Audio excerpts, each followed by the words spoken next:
నేను ప్రభుత్వంలో ఉండి చెప్పకూడదు, కానీ పెద్ద ఆయన కోపం రాదంటే ఉచితాలు తగ్గియాలి.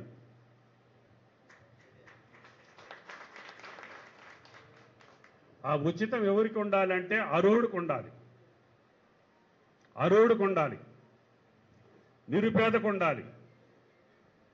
తినటానికి తిండి లేనివాడికి బియ్యం ఇవ్వాలి, అమ్ముకున్నోడికి ఇస్తారా మీరు?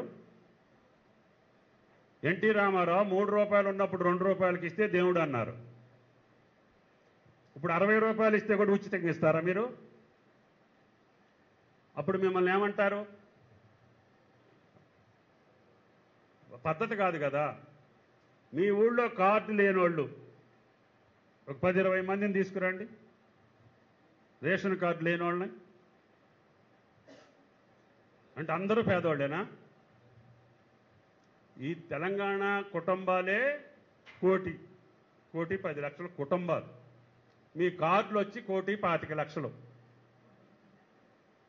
అంటే పక్క రాష్ట్రాల్లో కూడా ఉన్నాయి ఇక్కడ కార్డులు.